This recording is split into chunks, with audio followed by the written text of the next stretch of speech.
So where we left off was I finished up another example of a three-move protocol, which we're going to explore a little bit more later on today. And I introduced this notion of zero knowledge. And again, what was important to realize is that it's not that the verifier doesn't know the witness. It's in fact the verifier does not learn the witness, right? So we don't exclude. I mean, it's possible that when we have this prover verify interaction, it's possible that the verifier already knows a witness, right? Of course, we don't exclude this. What we exclude is that the verifier can learn the witness through interacting with the honest prover. If the prover is cheating, then the prover might just send the witness, right? So we had this. The two settings we had were for soundness was where we assumed the verifier was honest, and then the prover might be cheating to try to make a fake proof. For zero knowledge, we assume the verifier might be cheating, trying to convince the prover to give up information, but the prover is being honest, right? The prover doesn't want to accidentally leak information. So we defined the zero knowledge property in terms of simulation. And the argument is that if the verifier could have just simulated the entire interaction with the prover, if the verifier could have sat there and just generated an interaction, then, well, they didn't learn anything by interacting in the real protocol because all they get is a transcript, right? They could have just done that themselves. That was the argument for why this is a reasonable definition. And we showed that our Schnorr protocol sort of satisfies it. It satisfies an honest verifier version. So where did I put this on the board? Here on board number 3, we showed at the top that if the verifier is behaving honestly, then we can simulate the interaction. Now, the problem that we encountered was if the verifier is not honest, in other words, the verifier is not choosing a random challenge, right? The verifier is choosing a challenge designed to leak information. Then we have this sort of procedure where we try to guess what challenge the verifier is going to make, and if we're wrong, well, we just guess again. And we wanted this to terminate in polynomial time. We need our simulator to be efficient. So the upshot was that we need the challenge space to be polynomially bounded, which was a slight problem because we wanted 1 over the probability space to be negligible in order for soundness to work out. So to sort of work our way out of this hole, we said that, okay, well, if we just do the thing, if we do this 3-move protocol a bunch of times, then we can get away with it. That's what this board over at the back here is saying.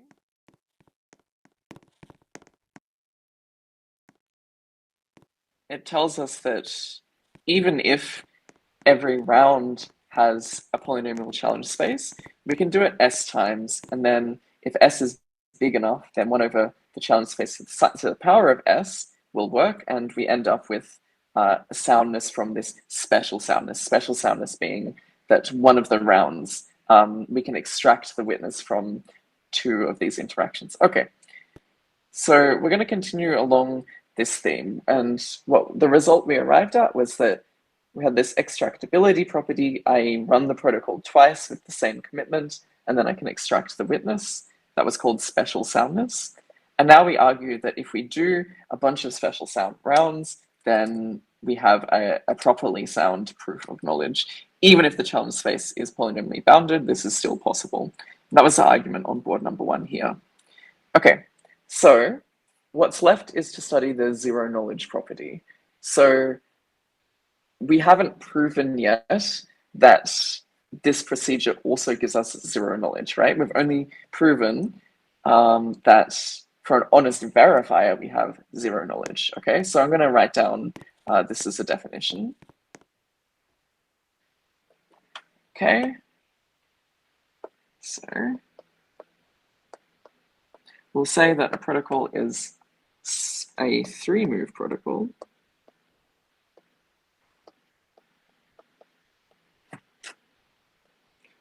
Is special honest verifier zero knowledge.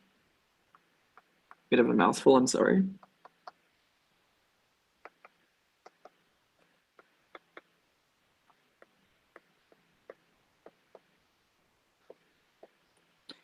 The special is referring to this three-move structure because you could imagine proofs that are not three moves. So special means it's three moves in this particular way.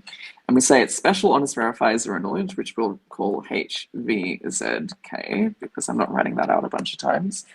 And it satisfies this property if there's a zero knowledge simulator, according to the definition of zero knowledge that we had last time, for the honest verifier.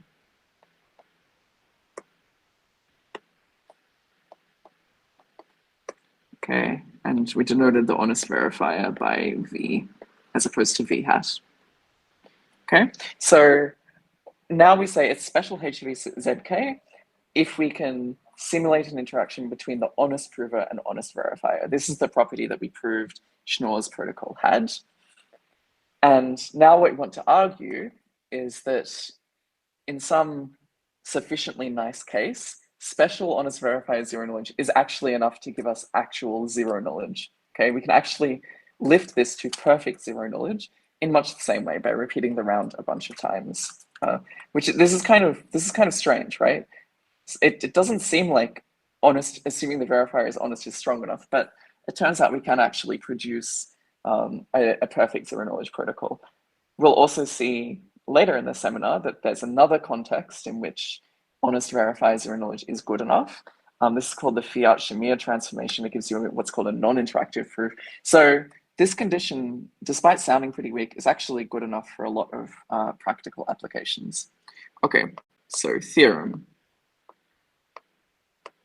If we have a three-move protocol that consists of S special HVZK rounds,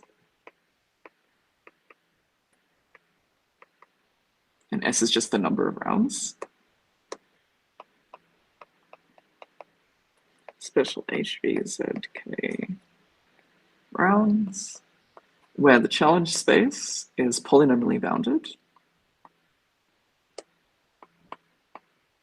I'll just write an element of poly because that's a long word. And also where S is polynomially bounded.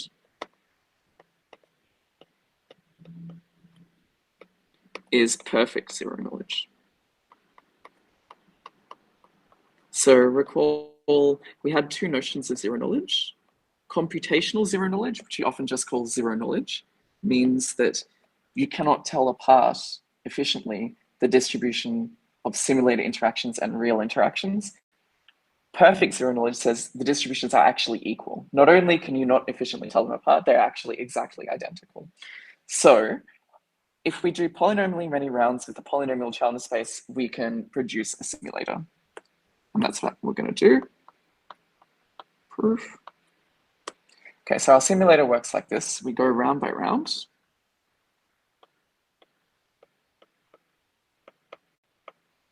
Because the simulator, in principle, could simulate a whole bunch of rounds at once or something. We're not going to like do them out of order. We're just going to go round 1, round 2, round 3 in sort of the obvious manner. So in round I, simulator is going to choose a challenge, S for simulator. This is the ith challenge from the challenge space. Remember that the $ means uniformly at random. And we're going to use the special honest verifier simulator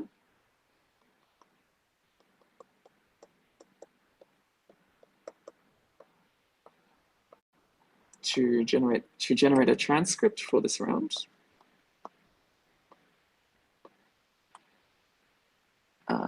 What did I call it? I called it tau I. So that's the ith commitment, the ith challenge, the ith response.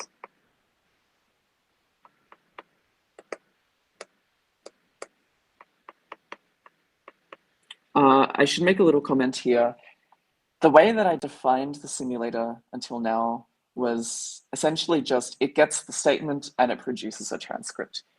What's going to be useful is that we think of the simulator as actually taking a challenge and a statement. Okay, so we fix a challenge CI and we tell the simulator, use this challenge to generate your transcript. This turns out to not lose generality. You can trust me on that, because all of the simulators that we've constructed so far, and in fact, all the simulators we're going to construct, begin by choosing a challenge. Okay, so if you look at the simulator again that we defined, was it here? No, it was back here.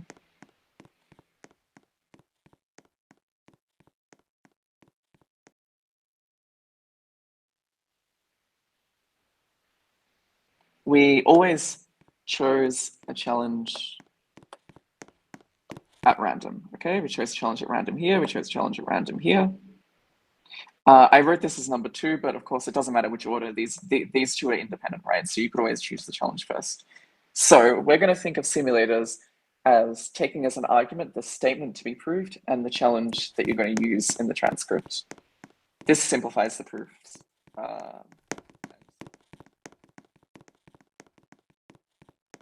Okay, so we've got our honest verified zero knowledge simulator for one round, and we're going to use, we've chosen our challenge, and we're just going to generate the transcript that it can generate. And now we're going to check whether, so again, whoops, oh dear, I forgot yes. So remind me, what are we trying to prove? We're trying to prove that for all dishonest verifiers, there exists a simulator such that the S run on the witness C is equal to the view of the dishonest verifier interacting with the prover. So we've quantified over our verifier v hat, so we can just use v hat here. We check if v hat would issue this challenge with our fixed randomness. Okay, so we're trying to guess which challenge v hat would give.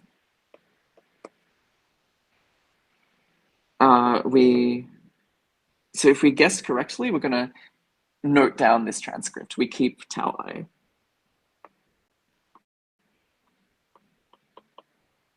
Otherwise, well, we restart this round.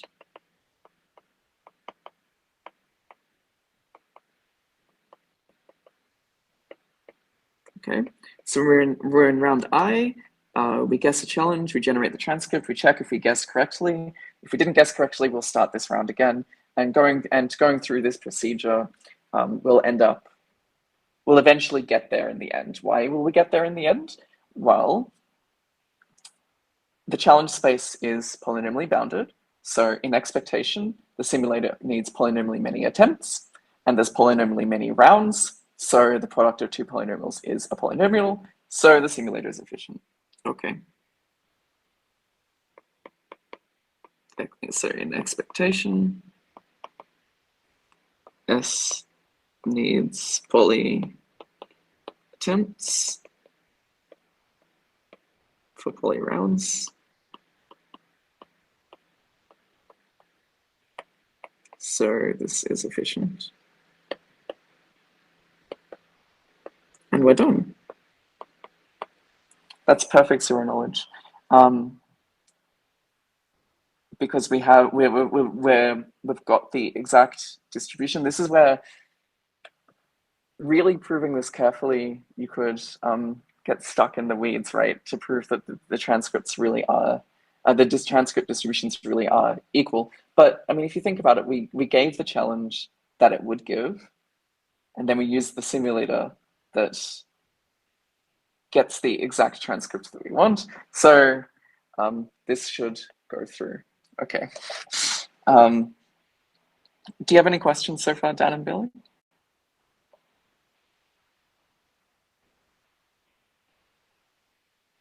Yeah, let's go through it. What's up?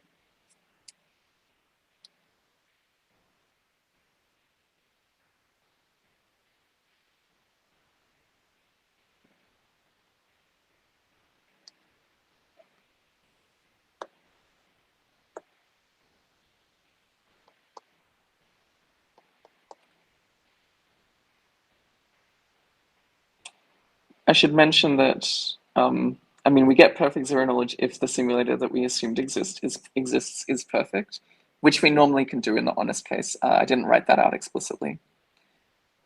So for an honest verifier, there's not really any obstacle to having a perfect simulator, because the verifier isn't doing anything unpredictable in a sense.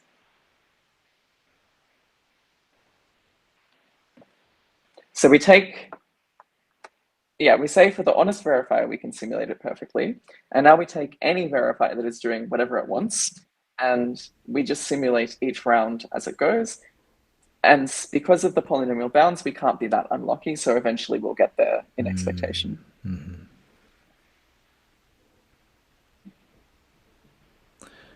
Okay.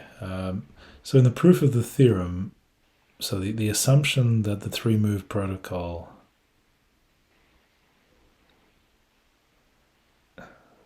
I think I don't even really understand the terminology. So you said a three-move protocol with S special HVZK rounds. Now the definition says a three-move protocol is HVZK or not. So what does it mean to say there's S rounds that are like that? You just mean a three-move HVZK protocol with S So we have rounds? So we have, for example, Schnorr's, right? We have, for example, Schnorr's protocol, right? That's a three-move protocol. That's board number 2 here. That's a three-move protocol, and we've proved that this three-move protocol is special, honest, verified, zero knowledge, right? With me so far? Yep. So now we're saying you do this S times, where S is polynomially bounded. Yeah. Okay. Now the protocol that we get where you do it S times is perfect zero knowledge. Okay, that I understand. All right. So then you take such a thing and you say it is perfect zero knowledge. Yeah, okay, I think I'm with you. Yeah, so the idea is, well, we can simulate each round, so we can just simulate each round, and that gives us a simulation for the overall thing. The key point is that we have these polynomial bounds because our simulator has to be efficient. And in particular, why does the simulator have to be efficient? Do you have intuition for that, Dan or Billy? It's sort of a trivial reason.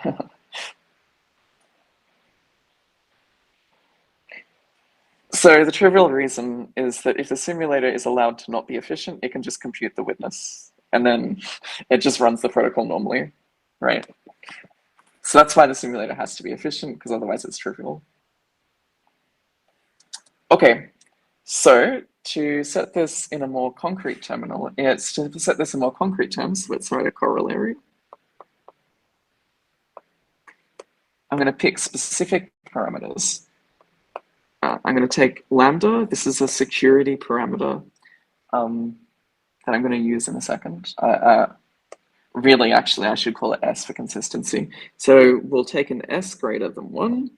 We'll take a prime number that's greater than 2 to the power of S. I can't write. And remember, when we're in crypto land, if I write P, there's always the hypothesis is a prime number, right? And our challenge space is going to be 2 bits, or 1 bit even. Then S iterations of Schnorr's protocol is perfect zero knowledge.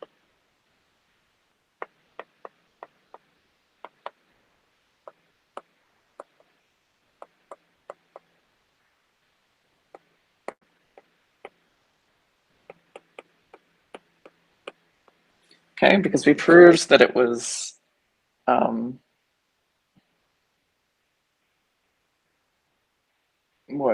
we proved that it was special, honest, verified, zero knowledge. And, oh, sorry, I shouldn't use 1, 2, otherwise it doesn't work. I shouldn't use 0, 1, rather, otherwise it doesn't work. It is 2, 3.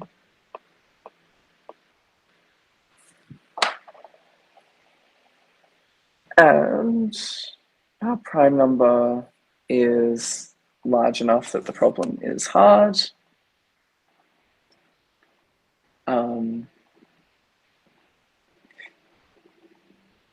I wrote this down and it was obvious at the time, and I'm suddenly realizing it's less obvious than I thought. So the argument is that the prime number is big enough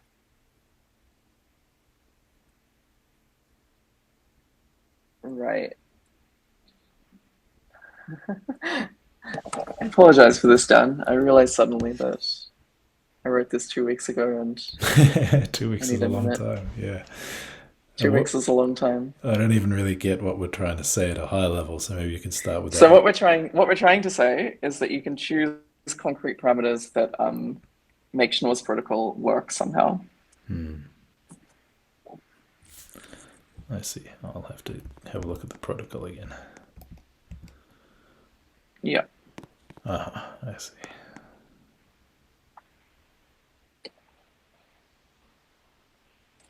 Oh, right, of course. It's because I have a polynomially bounded challenge space. In fact, I have a constant size challenge space, and S is my parameter, so it's polynomial, right? And then, well, what's 1 over the size of the challenge space to the power of S? It's 1 over 2 to the S, Oh, I which see. is negligible in S, okay? I see. So my polynomial bound for S is S. My polynomial bound for C is 2. And then I have, of course, 1 over 2 to the S is negligible in S. So it's perfect zero knowledge. And the prime number has to be greater than 2 to the S. Why? Because the challenge space is in ZP, is that right? Didn't you just? Yeah. Well, you said that was. There's sort of there's sort of a crypto. This is one of the hidden crypto minefields that I mentioned before. Why are we making an assumption about the prime number? I don't know. So the Schnorr's What protocol it, might well, be okay, yeah. What harder if at it's ZP for yes, large P, but right. So okay, I set things up right. S is at least 2, P is at least 4, so the challenge space that I chose worked. That was one reason. The other reason is, let's say that P was roughly equal to S, right? But then you could just do check them discrete all. logarithms. Exactly, right? And that would be efficient. Yeah. So Okay. Oh, the okay. Okay. It reason just has is to be that the. yeah, for Could the be problem to be anything hard in the first non-polynomial in place. S almost, right? Exactly. Yeah. And I picked 2 to the S because, this is what we like and this is what we do in crypto, right? We talk about 4096-bit RSA keys or whatever. Sure. Okay. So are you happy with this corollary now? Yeah, I guess roughly so. Yeah. Fantastic. Yeah, so the idea is, even if you have a 1-bit challenge space, that's enough somehow. If you do it enough times, obviously in practice, you don't want to do it that many times, right? But in theory, at least, it is perfect zero knowledge, and we can just do that and we're happy. So this is what we've seen so far, and I should stress that we've only focused on this 3-move protocol case because we can prove these very nice results. The special soundness is also sometimes called 2 extractability because I have 2 runs that I extract a thing from. In some cases, you want 3 extractability and so on, and that's one way to extend the theory. The other is, well, we might not have this 3-move protocol at all, right? We might not have this specific structure, right? So today, for the rest of today, I'm going to continue to focus on this 3-move structure because it has quite a well-developed theory and we can do some fun things. And then next time, we're going to sort of look at more general cases. I should also stress that so far we've only looked at proofs of knowledge, right? But these are not the only sensible things that one might want to do zero knowledge proofs with. In practice, a proof of knowledge is usually what you want, but as we continue to explore the theory, we're going to go beyond that. So that's just foreshadowing, so your mind isn't totally blown when I change my mind about what soundness means in a few weeks. Can I ask a Okay, broader question before yeah, we continue? go ahead. This doesn't seem like a piece of cake to me. How many people actually working with zero knowledge? Okay, compared to the number of people I hear talking about ZKPs and so on, and how much crypto seems to use it, and how excited people are Yeah. about it. How many people actually understand what they're doing out there using this stuff? It doesn't seem Yeah, a trivial to me. vanishingly small number. Yeah, a vanishingly small number. So one of the cool things, and this is something I want to talk about in the next seminar, is we have these really powerful toolkits. For example, there's one called Bulletproofs, where you can generate zero knowledge proofs without having really any idea what you're doing. So we sort of have libraries that abstract away from this. Of course, this can be dangerous in some respects, but yeah, I mean, you're totally right. This is not trivial at all, and understanding what's actually going on is hard. And indeed, one of my papers discusses what happens when professional cryptographers screw up their zero knowledge proofs and end up making a proof that you can easily fake, or you can produce a proof of a false statement, or it is really easy to mess up. So I mean, it's a completely sensible question. Yeah, I mean, it's reasonable for it to be that way. If it's a powerful technique, it's Yeah, not to be expected that it's going to be easy to understand. But I was, yeah, and we haven't really settled, the theory and practice both haven't really settled in a way that you can just sort of plug and play yet, right? Um, and we are definitely making steps there, but it's not done. Okay, so there's three move protocols that we have been discussing. Have a special name.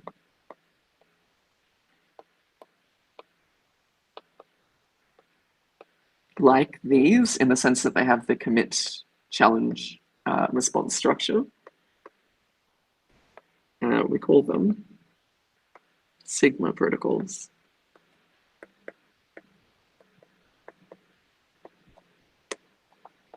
Okay, this is a slightly obscure name, and I apologize in advance when I explain why it's called that.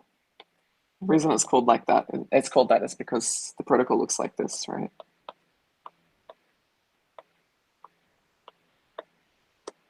Oh, look, it's a sigma.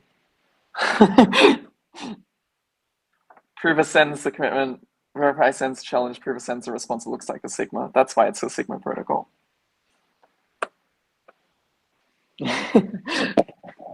So what I'm going to do to round out the seminar today is I'm going to talk about a couple of fun constructions you can do with these. Okay, so the first construction we can do is an OR proof.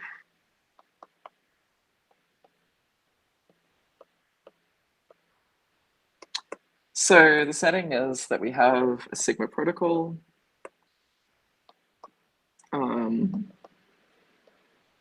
going to call it P tilde and R tilde.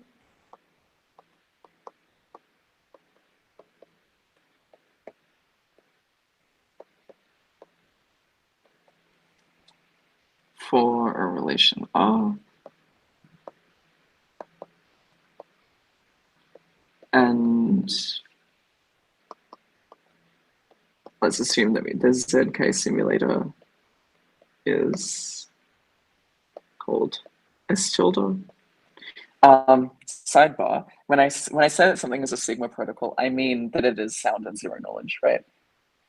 Like I'm saying, a sigma protocol is a protocol of this structure, brackets, that is special sound and special HVZK. It's kind of an abusive terminology, but why would you care about a sigma protocol that isn't that? Ping pong protocol.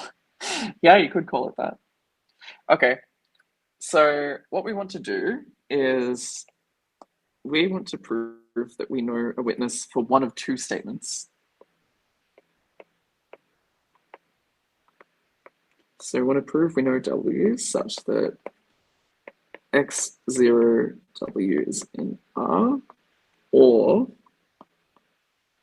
X1W is in, that's a rubbish one, X1W is in R. With that, and we don't want to reveal which we know.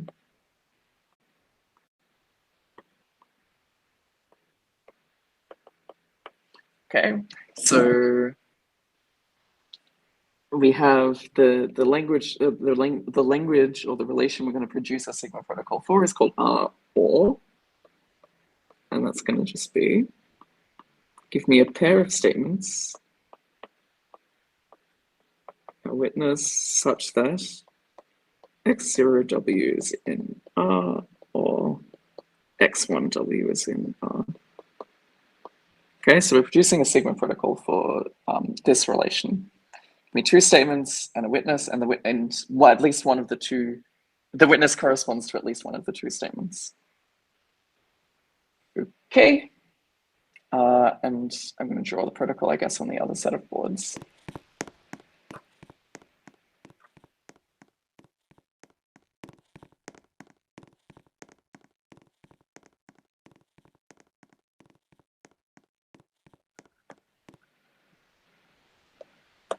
Okay.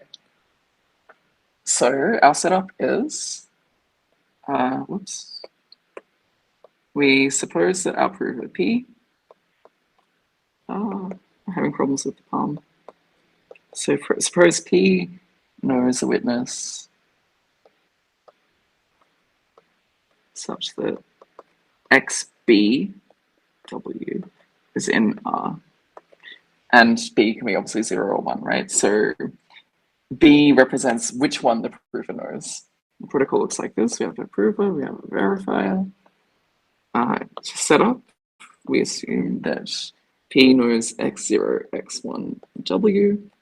We assume that V knows X0 and X1. First thing the prover is going to do is, well, it knows a witness for XB, so it's going to do the first step of the Sigma protocol for XB, right? Because it knows the witness, so it can run TB is P tilde of XBW. Right, so we have an algorithm that generates a commitment like this to XB, where XB is either X0 or X1, it doesn't matter. And the prover is going to use the commitment generating procedure from the existing Sigma protocol. And now, well, it also has to come up with a commitment for the other case, right? It has to, it's going to produce a commitment somehow for both the case where B is 0, 0 and B is 1, even though it only knows the witness for 1. How is it going to produce a commitment for the witness it doesn't know? Well, that's simple. It's going to run the simulator, right? So T1 minus B, C1 minus B, R1 minus B. It gets from the simulator, run on the input it doesn't have a witness for. Okay, so there's a simulator for the existing Sigma protocol. It's just going to run that, and that's going to produce a transcript that it can use.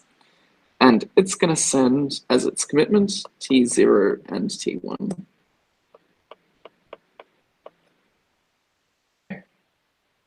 Now the verifier is just going to pick a challenge. I'm going to call it S, not C, because that would be really confusing in a minute. So it's going to choose a challenge from the challenge space, send that over to the other side.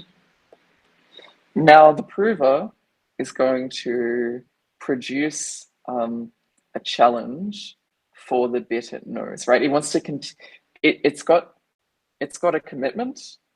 Now it wants a challenge so that it can compute the response for given the witness that it actually knows, right? It wants to run, in other words, it wants to run the second step of the prover where the prover computes the response. How is it going to do that? Well, we're going to choose as our inner challenge the XOR, okay, bitwise XOR, however you want to define that, of C1 minus B. Okay, so it got a challenge from the simulator for the statement it doesn't have a witness for, and it's just going to XOR that with the challenge it got, and that's going to be the challenge that it now computes a response for. And it's just going to go ahead and do that. RB is, we continue running the prover, so we give it our statement, our witness, the commitment it's supposed to have come up with, and the challenge that we compute for it. Okay, so this is running step 1 of the existing prover. This is running then step 2 of the existing prover. And its response is going to be both challenges and both responses. What's the verifier going to do? It has to check two things. It has to check that the prover computed this XOR correctly. right? It has to make sure that C0 and C1 really are sums in this sense. So we'll just check that S equals C0 XOR C1. Notice that if you XOR both sides on the right by C1 minus B, you'll get, it'll cancel on the right because XORing a thing with itself gives identity. That's why we want XOR. And the other thing it checks is that the honest verifier would have accepted both individual transcripts. So it's got 2 commitments, 2 challenges, 2 responses, and it's going to check that the verifier for the original protocol would accept them.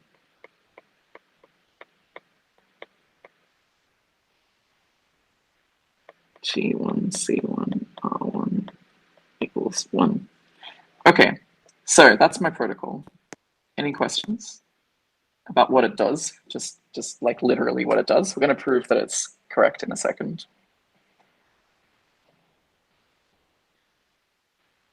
All right.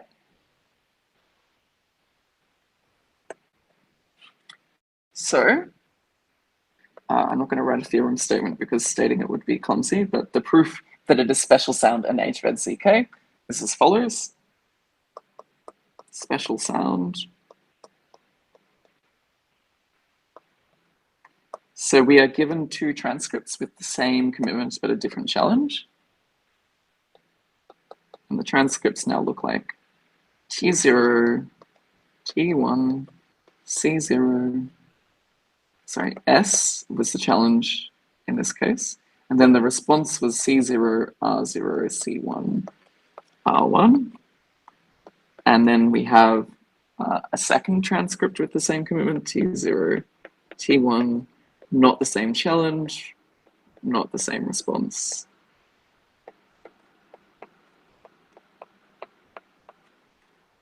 And we need that the challenges are different. So there must be, in either 0 or 1, either C0 is not equal to C0 prime or C1 is not equal to C1 prime. Why is that? Because we just did the XOR, right? And we exclude 0. I guess I should say not 0. Because otherwise this isn't true. Okay. We have some I such that Ci is not equal to Ci prime. We can then use extract the witness from that transcript, right? Ti, Ci, Ri. So the idea is, given the assumption is that we have 2 transcripts for our OR protocol, and well, we can pluck out a pair of transcripts for the original protocol that satisfy the special sound conditions, so we can extract the witness. I should say, sorry, I need to tell you what the second one is. And Ti, Ci prime, Ri prime. So, well, at least one of the 2 is not. At least one of the C0s or C1s have a transcript that we can pull out that is the same commitment, different challenge. So we can use the extractor that we assumed existed because it's a zero knowledge extractor. Sorry, because it's a special sound sigma protocol. Okay, and now special HVED ZK.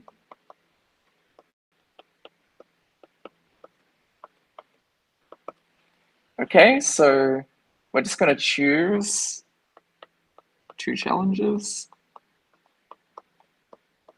uniformly at random, subject to the condition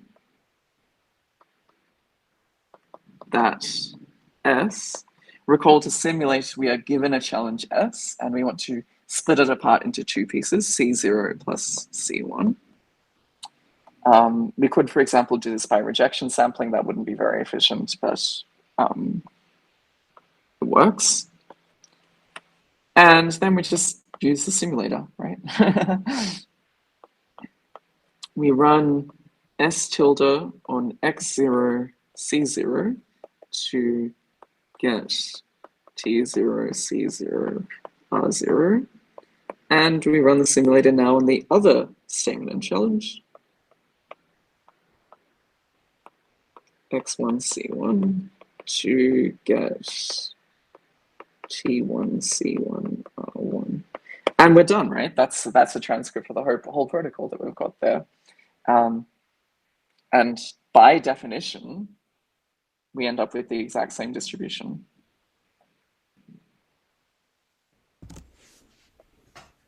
Now, do you have questions, Dan? I think I follow all the bits, but I am a bit lost on the big picture.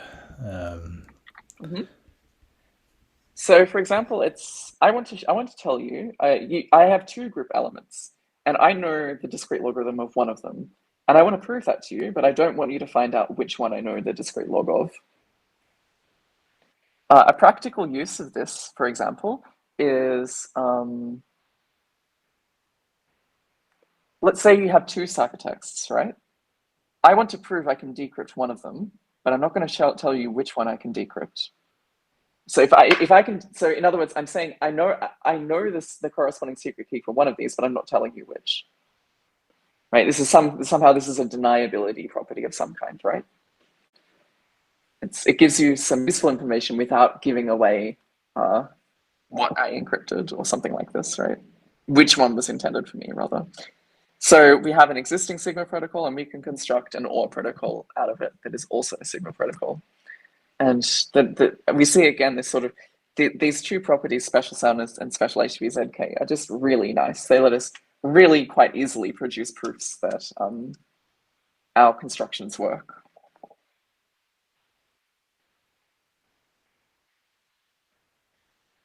Anything else before I do the next example?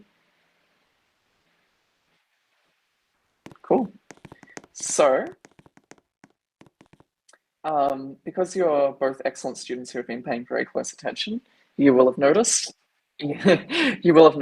that, in fact, I showed you two examples, right? I showed you Schnorr's protocol for discrete logarithms, and I also showed you proof of knowledge of modular nth roots, right? The Gillow-Quisquater protocol. You obviously have noticed that these are actually the same thing, right? In both cases, I have a group homomorphism, and I prove that I know the preimage of some element under this homomorphism. They're actually exactly the same thing. So if you were someone clever, such as Willy Maurer, who wrote a paper about this, you might think, can I just produce a general proof of knowledge for a preimage of any group homomorphism? And the answer is yes, with an asterisk. And we're going to see how that works. Okay, so we suppose we have two groups.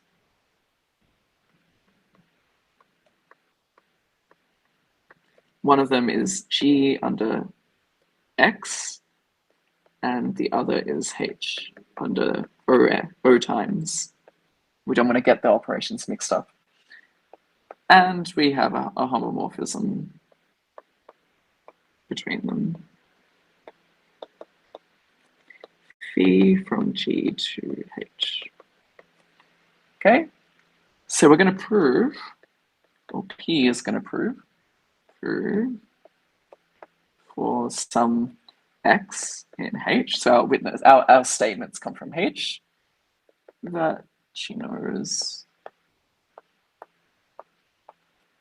a W in G, a witness. So our witnesses come from G, such that W is a preimage of X.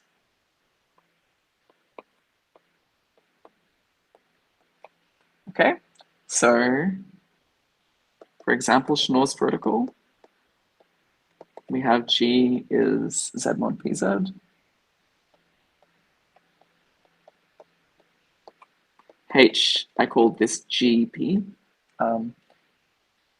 So it's a group of prime order P. And the homomorphism of an element A is the generator to the power of A. Okay, so the proof The protocol, I should say, is going to give you deja vu because it's actually exactly the same protocol that we've already seen. The setup is P knows G, H, the homomorphism, the statement of the witness. Why am I being so careful to include G, H, and phi in the setup of what we assume they know? Any ideas, Dan or Billy? I wouldn't even think of not doing that. Why would you not do that? Right, so the problem is, right, you could imagine if you weren't being very careful that, oh, well, we have a G and a H. Like, obviously, this is part of the protocol, right? So I'm not going to write it down explicitly.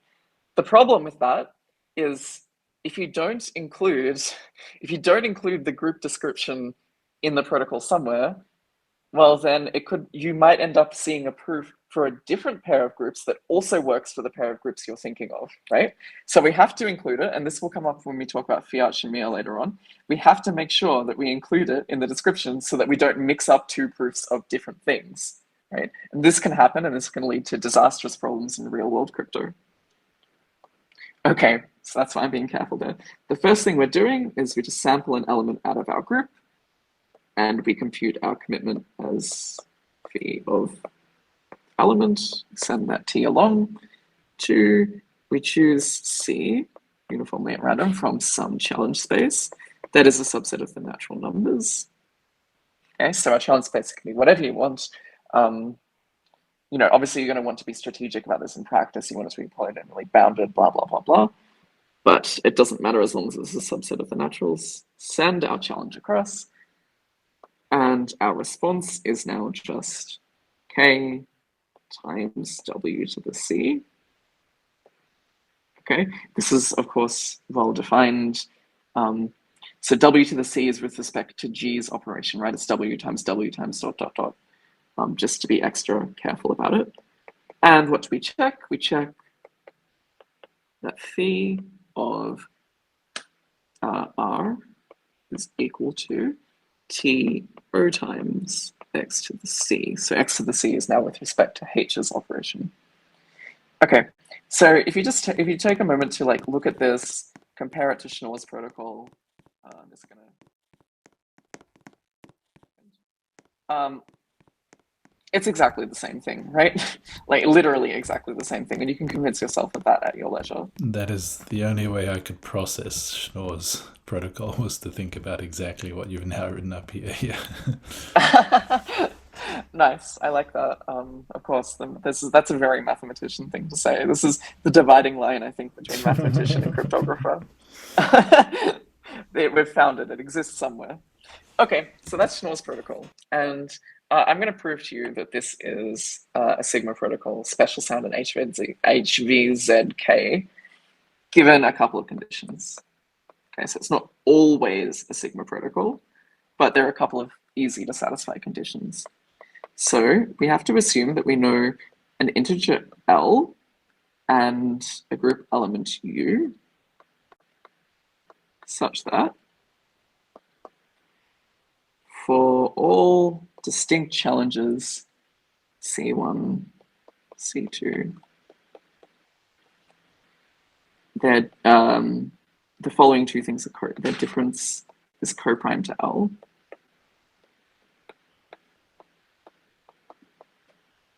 Dan, any guesses as to why I want these to be co-prime? Why am I talking about greatest common divisors? Where do you think this is going? Second condition is phi of U is next to the L. So in other words, we know the discrete logarithm of some element with respect to the statement, and we also know a pair of challenges such that their difference is relatively prime to L. This is your last chance to guess where I'm going with this. No, I don't. I think I'm not clear on what I'm supposed to think about C as being in a general case. I mean, it's the powers. Proof. We want to prove special soundness.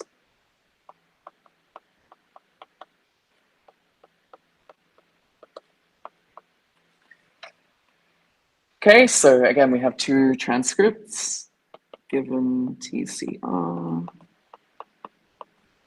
and TC prime R prime, such that they have distinct challenges. The first thing we're going to do is compute a couple of integers such that LA plus C minus C prime B equals 1.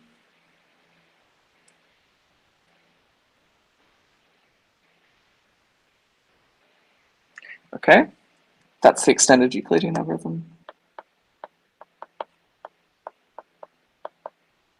Which, this is sort of an interesting aside, is this appeared in the Guillaume-Quizcrater protocol, but it didn't appear in Schnorr's protocol, which is kind of interesting. And maybe you can think about why Schnorr's protocol, like what is special about it that means we don't have to deal with this.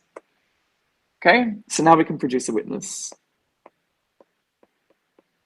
Produce W prime such that phi of W prime equals X. Now note, W prime may not be the actual witness that P has, right? It's possible, depending on the homomorphism, of course, if it's not injective, say, it's possible that there are multiple witnesses for the same statement. That's fine, that's no problem. W. All we need for soundness.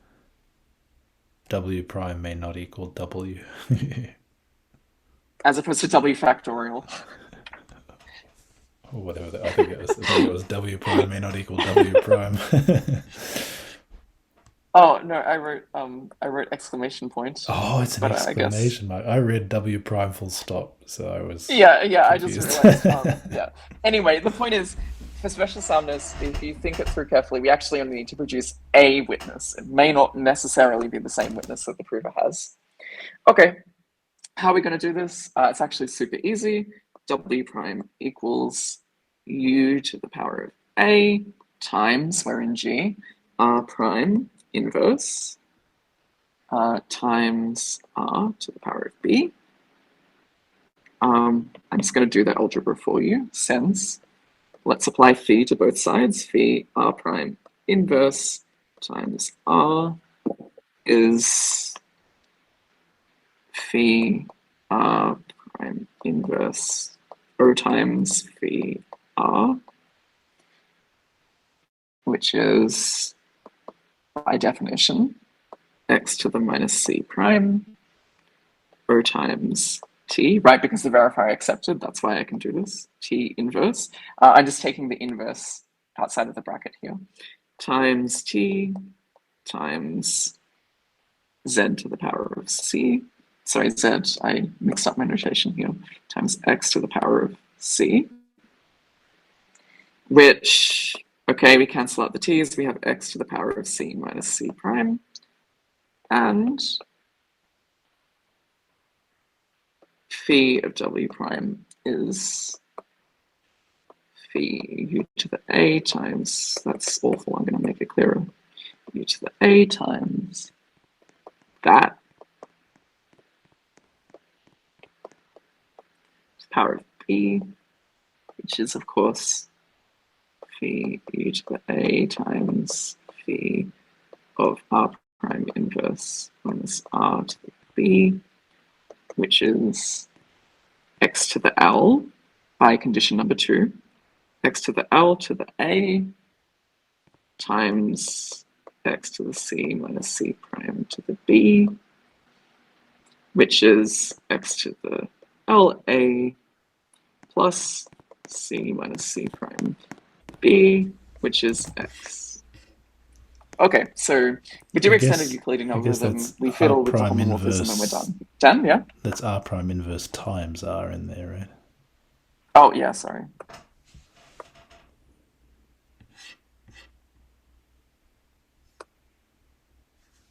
Does that mean I have to give you the Robux back? No. Once So you've got a permanent position, you can start paying out Robux for errors. Yeah. So that's special soundness. And I don't want to go to the last board because special HVZK is actually like instant. It's going to go up here. Okay, so we're given a statement X in H and a challenge C in C. And then we sample a response, just like with Schnorr's protocol. And then we just compute the challenge, and we just compute the commitment that we would need. Phi of R O times X to the minus C. Done.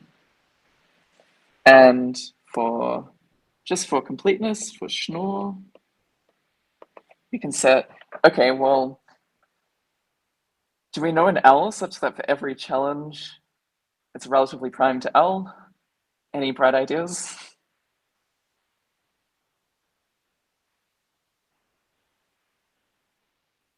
The question is, for Schnorr's protocol, we need an L and a U, right? So what are we going to choose? It's an obvious answer. If we want to satisfy this, well, what do? We want a prime number, right? What prime number have we got? We've got the group order. And do we know the discrete logarithm? Do we know an element such that phi of that element is x to the power of the group order? Just the identity, right? So I pinned Willie's paper in the Discord. That goes through a bunch more examples of how to construct, these L's and these U's. It's not always entirely straightforward, but for Schnorr it's pretty simple. So what have we done? We've shown that special honest verified zero knowledge is enough for Sigma protocols. We introduce the idea of Sigma protocols, and then we show a couple of fun constructions that sort of illustrate their depth and their niceness. And I guess I'll leave it there if you have questions. Yeah, thanks, Eleanor. That was. I feel like my journey through the wilderness ended on these last two slides, and I know where I am now. So that's always good.